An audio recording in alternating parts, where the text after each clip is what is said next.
we'll just have him start out and give just like a brief, like 30,000-foot view of his team and what the preseason has been looking like. And then we'll go ahead and open it up for questions after that. So if y'all want to raise your hands per usual, but we'll get going. Okay. Well, thanks for usually they don't allow me on here. That's what it is. But yes, thanks for letting me on. Hopefully not too many of you are clicking off. I can see y'all. So if you disappear, I know who you are. Okay. And I know where you live. So no, I'm real excited about this team. You know, we've got I love how competitive they've been in practice every day. I mean, it's been fun. And obviously, Elisa Canane coming off a great year, and now she's been picked preseason All-ACC along with Jakia Brown-Turner.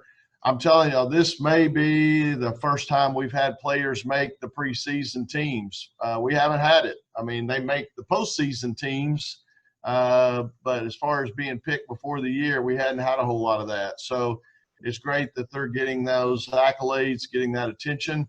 I did explain to them today, though, in practice, external expectations don't help you win games, okay? They're great.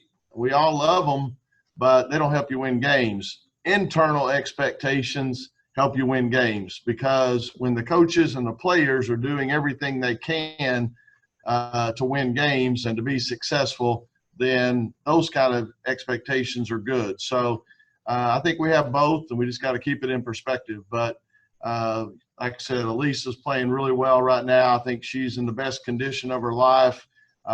She's, you know, her hook shot has gotten unbelievable, left or right hand.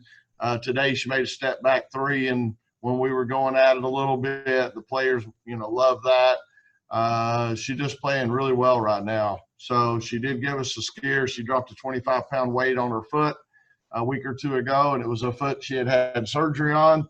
I made sure that our strength coaches realized that Elisa doesn't wipe down plates anymore. Somebody else can wipe down her plates for her, okay? We don't need her handling them and dropping them. So, but Jakia Brown-Turner also looking really good, worked hard. We got two seniors, Kai Crutchfield, Kayla Jones, both of them providing really good leadership, and we're obviously expecting a lot of production out of them as well. Jada Boyd was All-ACC freshman a year ago, even though she played limited minutes. Great athlete, getting better all the time. So that's, I guess, the nucleus.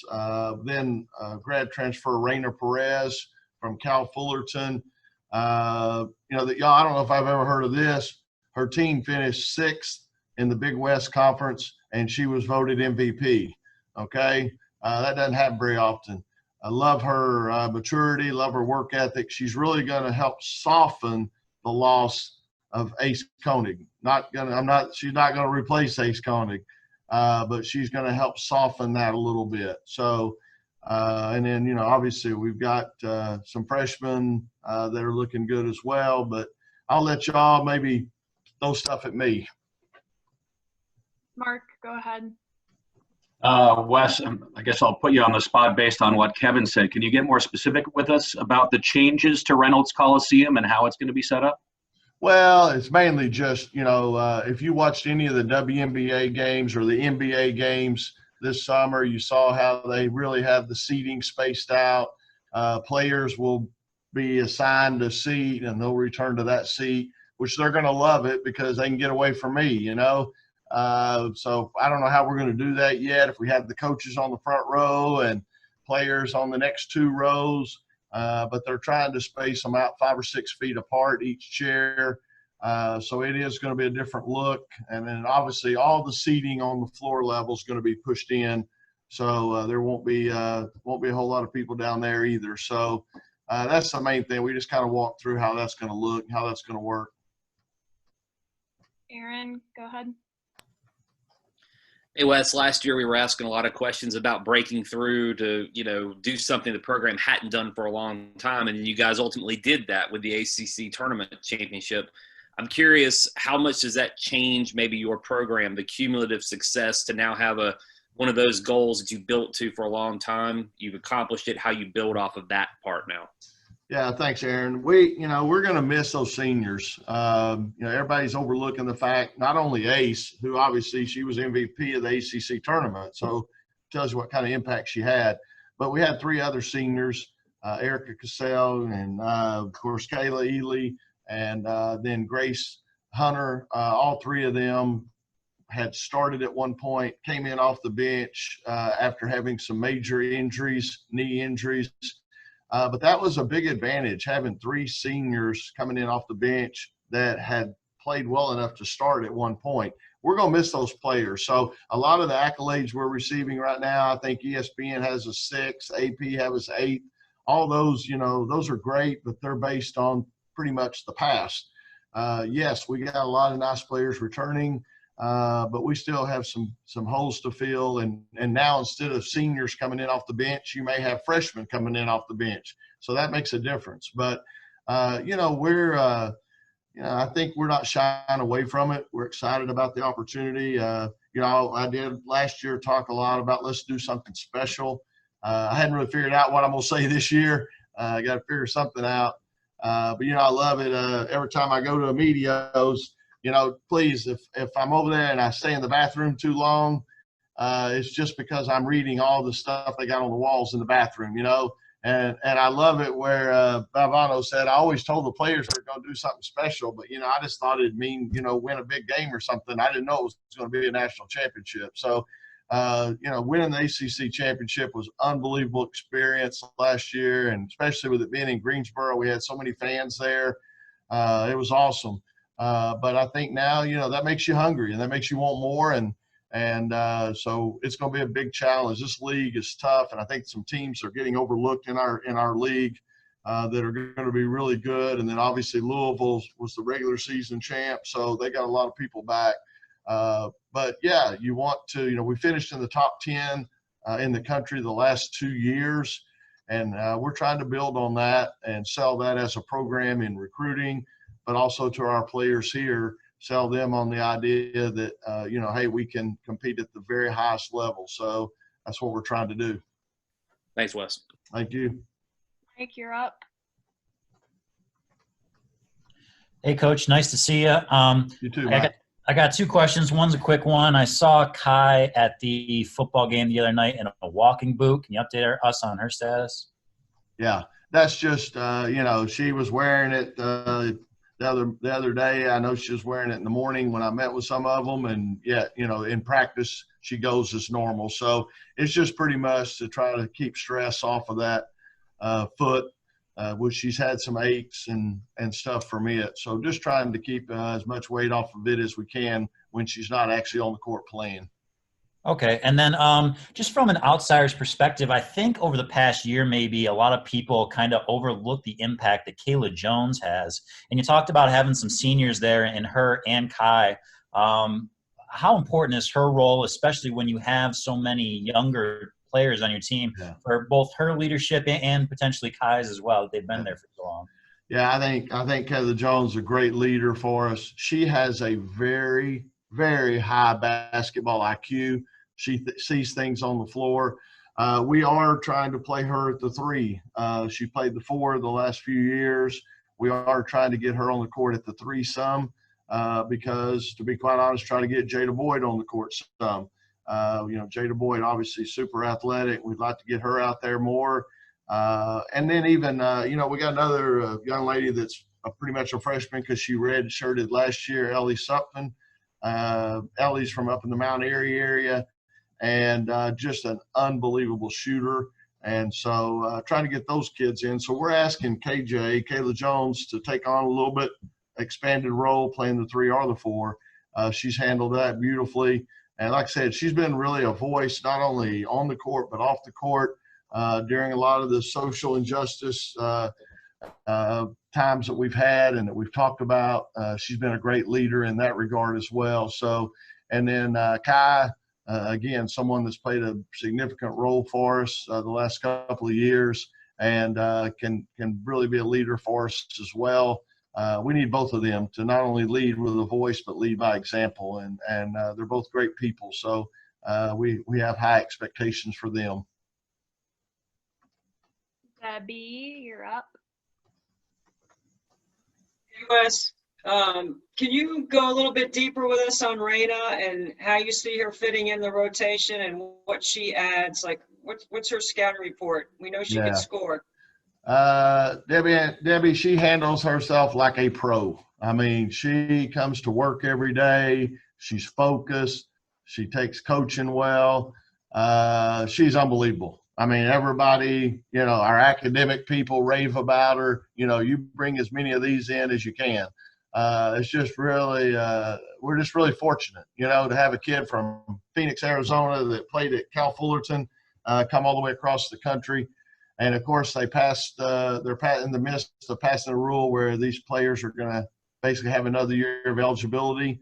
This year won't count. And I'll be honest with you, I celebrated that pretty well because we think she really helps us at the point position. With the loss of Ace and Kayla Ely both, we were concerned about our depth at that spot. So Raina's a young lady that, like I said, has a lot of toughness, has just a great demeanor about her. But she can also score the ball and average, I think, about 19 points a game last year for Fullerton. Can shoot the three, can take you off the bounce. She is a little bit undersized, but she makes up for that with a lot of heart and the way she competes. So we're really, really, really excited about Raina. And Wes, when you look at the schedule in the ACC, the way it came out and the unbalanced schedule that everyone's going to have to play, I mean, what's your thoughts about the games that you're going to have to play, the ones you play home and away? Yeah, we're the two teams that we're playing our normal pod, if you want to call it, of Carolina, Duke, Virginia, and Virginia Tech. We're playing all of them twice. And then the two that we got added to bring our total up to 20 games was Boston College and Wake Forest. So obviously Wake Forest makes all the sense in the world with them being an hour and a half away. Boston College, they're a team that I think is really being overlooked. I don't know what happened in the polls. I can tell you we had them a lot higher than that when we did our vote. I gave them a vote. I gave them a vote in the AP poll. Yeah, because they finished fourth in the conference last year, and they essentially lost one player. They're well coached, and so we're going to have to. Unfortunately, I think this will be the third year in a row we've gone to Boston. So that's how it works out. But that's going to be a tough game up there that we've added. And Wake Forest is always a tough game. The rivalry and all that. And so we added two very challenging games to double up. But we're excited about it. I mean, our league is really good in a lot of places. I tell you, the other team's getting overlooked is Syracuse. And we finish up the regular season with them, but they got an unbelievable recruiting class. And they got a lot of talent, and Q does a good job. So, and then obviously Louisville's picked to win it. We got to go up there, play there. Last time we went up there, I think Asia Durr outscored us maybe. So I'm glad she's no longer there, but that's a big challenge. So it's going to be fun. I'm ready to get back and be able to play some games. And obviously we added South Carolina to the non-conference schedule. And I think when we lost the Big Ten Challenge game, Big Ten decided not to play the ACC and women's basketball this year in the Challenge. And we actually were going to play a couple more games against Big Ten teams. So when we lost those, I wanted to play somebody really good. And I think South Carolina checks all those boxes. Obviously ranked number 1 in the country. And Don Staley's done just a remarkable job of building a program down there. So it's going to be a big challenge, especially going on the road. But it'll be good for us. I think our players, the ACC is very challenging. So it'll be great to have a non-conference game where we'll get to see that type of talent on the court. Wes, if we had the tournament and the way the brackets would have come out, it looked like South Carolina was going to be 1 and you were going to be the 2 seed. So you were going to be potentially in their bracket anyway with them. Did that have anything to do with you wanting to play them? I know it's 2 different teams, 2 different years, but they're still number 1. Yeah, I know. I think the thing is last year they were starting 3 freshmen and we had 3 seniors coming in off the bench. So I thought if we're going to have to play a number 1, that might not be bad. At least we'll have an experience edge. Well, now those kids are sophomores and my seniors are gone. So it's not quite the same. It's going to be a big challenge. But, like I said, I respect what Dawn's done. She earned her stripes at Temple and did a great job there. And then what she's done at South Carolina, put that program on the map. So it's going to be fun. I think great players want to play big games. And so I know our players will be excited about it. I'm excited about it. Obviously, we got a couple of games before that we got to focus on first, but it's a good schedule considering everything. We were supposed to go to the Bahamas, then we were supposed to go to Florida, and now we're going to South Carolina. So, hey, keeping it warm. Corey, you're next. Hey, Wes, I don't want to take too much away from this current team, but yesterday, obviously, National Signing Day, you signed 3 top 50 players in the country based off of, whatever productions you want to look at. But you got Isaiah James, you got Sophia Hart, and you got Jessica Timmons. What do you think of the class that you've got so far? And obviously, you still have the one scholarship left, but where do you think the class is right now as it stands? Yeah, I'm really pumped about it. Isaiah James, kid from Princess Anne High School up there in the Virginia Beach area. I think maybe she's won 4 state championships at the 5A level or whatever. Left-handed, so we got Jakia Brown-Turner, a lefty, and now Isaiah James, a lefty. She's a great player. Some of the recruiting services have her ranked as high as 21st in the country. She can score in bunches. I mean, she can shoot the 3 deep, and she can get to the rim and float and have some hang time about her. Again, just really exciting. She's a competitor. Plays, again, won several state championships and then played for the Boo Williams travel team program. So she's used to winning. So that's exciting. Sophie Hart, 6'4", 6'5" post player from the Minneapolis area. They were co-state champions. So at Farmington High School, her high school had success. She's 40th ranked player in the country and 4th ranked post player, true post. And that's one of the things I love about her. She wants to be a post player. Okay. Nowadays, everybody wants to be a guard. Okay. I want to step out, coach. I got Elisa Canane want me to play her at point guard. Okay. So I told her, if you ever have more assists than turnovers, I'll consider it. Okay.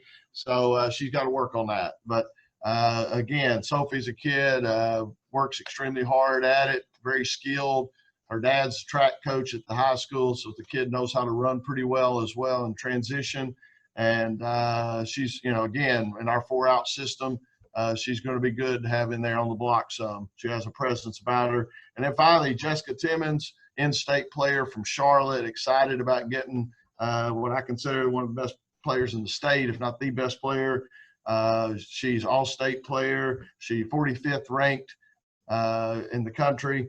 But again, a young lady that a very fierce competitor, can shoot really deep threes, but can also get to the rim and finish with contact. She's strong. She's got a good body on her. And so she'll finish around the rim and get to the foul line. Again, just somebody that probably could play. We look at her more as a wing player, probably could play point some, will distribute the ball and sees the floor well, but thinking more of her as a wing player as well. So it's a great group. We address some needs, and we also got some very talented players. When you do that, you feel good about it. Thanks, Wes. Thank you. Peter. Hey, Wes, how are you? Good. How are you doing? Doing well. Want to talk about, I think you referred to it. Are you looking for Raina to more or less take over for where Ace was, or is it going to be something that you're going to work with Kai and Raina and kind of maybe make it a competition or, 1A, 1B type of thing? And then adding to that, how do you see the basketball IQ of this group so far this year? Okay, good. I think, Kai obviously plays probably more two guard, but she definitely will play some point. And then I think Raina, we're going to try. Now, Raina played a lot of two guard at Cal Fullerton, but we just feel like we have probably a little bit more pressing need at point guard, so she'll probably play there more. And then I'll be honest too, we got a freshman from Atlanta, Georgia, Genesis Bryant, who shoots the heck out of it. Now, she is small. She's got to really compete to overcome that, especially at this level. But I'm telling you, when she takes a three or a jump shot, I pretty much assume it's going in. So I think all three of those people are going to see some playing time at point guard. But if I were saying, we'd probably try to play Kai more on the wing, and then Raina and Jen play the point guard more. So kind of where we'll go there. As far as the basketball IQ of this team, I think it's really good. We still got one or two people that are a little bit lost, maybe have to figure some things out.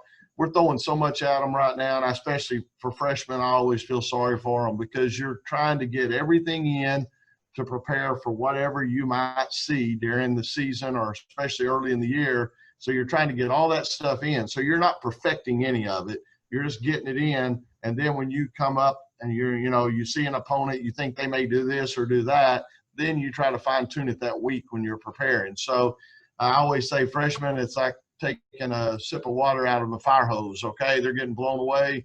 But again, we're excited about what they can do. And I, again, mentioned Kayla Jones got a real high IQ. Elisa Canane's got a high one. Kai, we got a lot of kids out there that really understand the game, and it shows.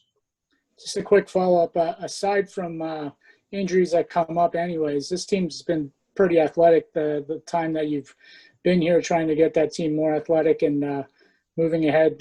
Where do you see Alyssa's development for her now going into a junior, and what she has to do to play that post position you need so bad? Yeah, I'm telling you, Lisa, like I said, she is looking really good right now. I think she's, like I said, gotten in better condition. I read something the other day, talked about this summer she did more stuff like kayaking and hiking and things like that. Kind of, they call it cross training, right? But she's done a lot more of that type of thing. But I'm telling you, she is moving really well.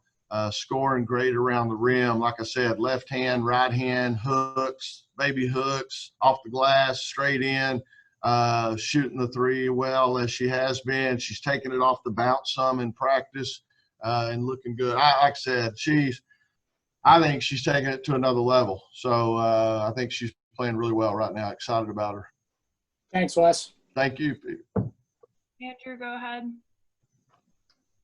Wes, I have two questions for you. The first, you talked about Jakia earlier. She made, I think, the most starts ever for a freshman last year under you at NC State. What was it about her that made you able to trust her so much? And what have you seen from her in camp? And what are you expecting from her coming into this year with a year of that experience under her belt? Yeah. Yeah, I think, one thing, first of all, if you go back, if you've looked at the ACC tournament, she did not play like a freshman. That championship game, she did not play like a freshman, okay? And I agree with you. You got to earn my trust. I got to know that you're going to be where you're supposed to be and know what to do and be focused and be on edge. And for the most part, she did that a year ago. Again, I think she too has probably gotten in a little bit better playing condition. She's going to need it though, because she's going to draw the attention now. You take Ace out of the equation and you also add what she did a year ago as a freshman. Now she's going to be the focus on a lot of people's scouting report. That's where we need Kai Crutchfield to be a threat on the other side consistently. Like I said, Kayla Jones maybe playing the wing some, and then obviously it helps everybody when Elisa Canane is playing well on that block. It takes some of the attention off. But, I do think Jakia, I always say Jakia is a pro. I mean, and that's what her dad tells me too. I've talked to him, hey, she's a pro, coach her like a pro. And she does. She understands the game, has been around it a lot, just a great kid. And, I'd like to see her continue to work on getting to the rim. We're probably going to run more things to her side than we have in the past, but she needs to be a threat at all three levels, and I think she can do that. Get to the rim, shoot the three, and then be able to pull up, knock down the J when need be. So, we're really, really, really excited about Jakia and having her for a few more years. And then same thing for Jada. She seemed to play more and more as last year went on. How did you see her growth throughout last season, and then what do you expect from her going into her sophomore year? Yeah, and again, I don't want to judge too much, but, Jakia came from an unbelievable high school program in Bishop McNamara in the D.C. area, and she came in ahead in a lot of ways, whereas Jada Boyd, high school program was probably not quite as competitive. There was times I'd go see Jada Boyd play, and she'd score 60 points. She was it.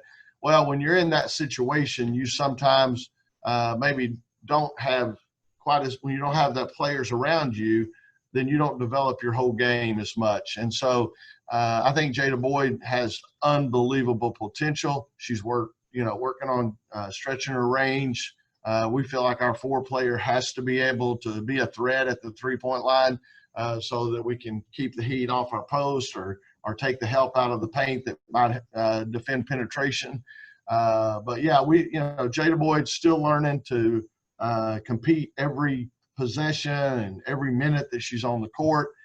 But with her talent level, we're trying to, like I said, find her, carve her out more playing time by moving KJ on the perimeter more and getting Jada Boyd out there and letting her continue to grow. If you look at her numbers, what she did last year with limited playing time, it's pretty amazing. So that's why we want to try to find time out there for her.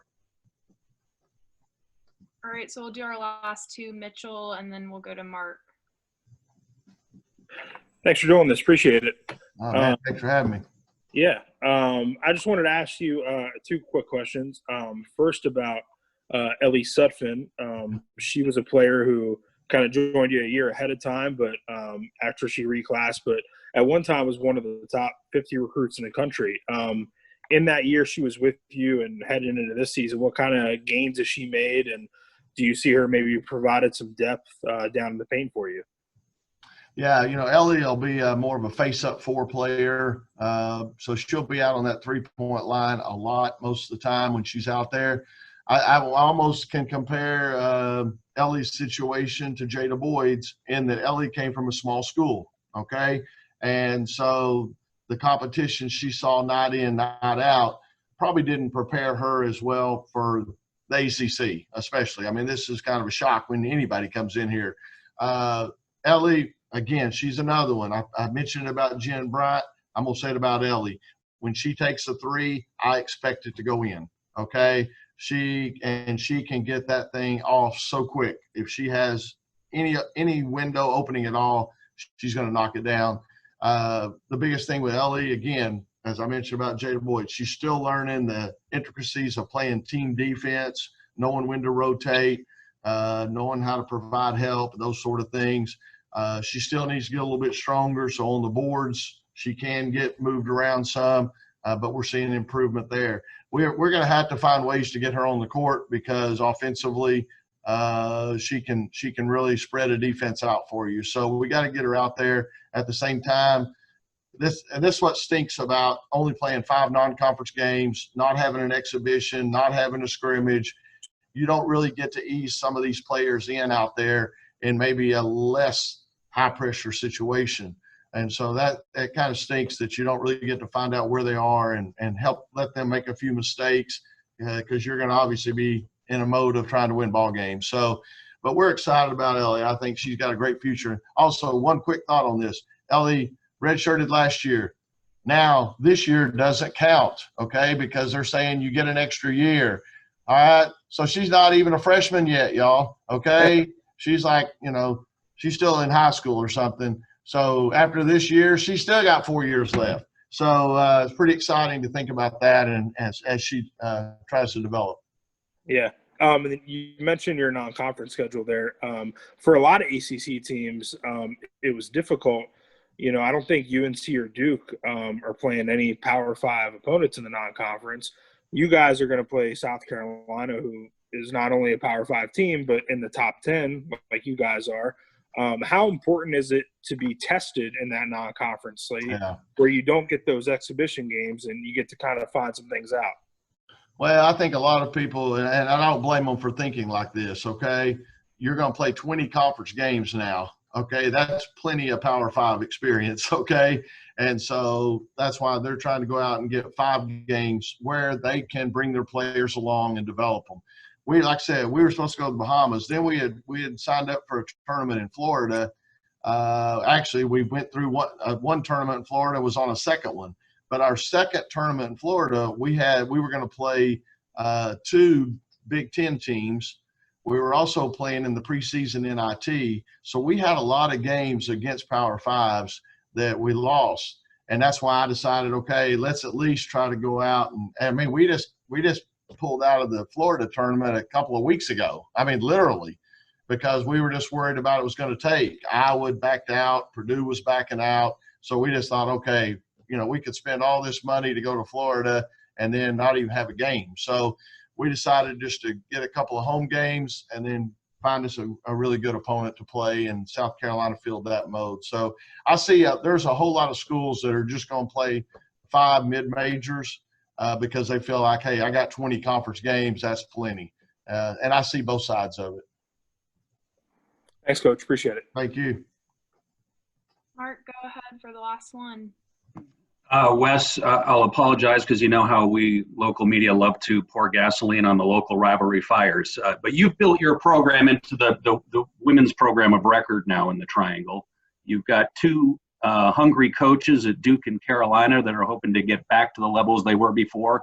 Can all 3 Triangle teams be top 10 programs in your mind, or do you have to, in a micro sense, keep your foot on the neck to stay where you are? Well, first of all, I'm still hungry. Second of all, I'd love to keep my foot on the neck. But, yeah, I do think you can – I think you can do it. I mean, obviously we're recruiting some of the same players, but at the same time, there's a lot of great players out there. And, I'd love to, get all the great players in North Carolina, but it isn't going to happen. I mean, they're going to, you're going to have to split up some. Kids get led astray. What can I say? So they don't all come here.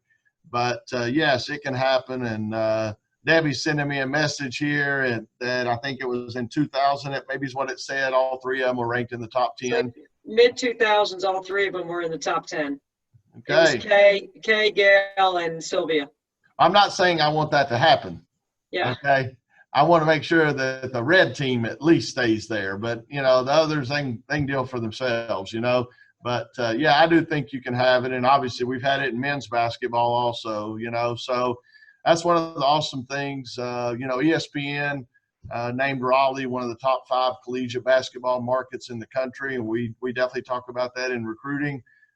This is a hotbed, and so it's fun. And it is a great rivalry, and those games are important. But at the same time, I heard someone say this before: we don't hang banners up for when we beat those schools. You hang banners up when you win championships. So while those games are really important to our fans and to us as well, we got to be consistently good, not in and not out, and win every game. So again, it'll be interesting though. You're right; it's going to be a fun ride here. Locally for sure. It's a tough neighborhood, as they say. Appreciate it. Thank you, Mark. All right. Thanks, Coach. And thanks, everybody, for hopping on. Hope everybody's staying safe and healthy. And look forward to seeing some of you guys in a couple weeks. Thank y'all. Thanks, Wes. Thanks, Thanks, Maddie. Thanks, Wes. Thanks, Maddie. Thank you. Thanks.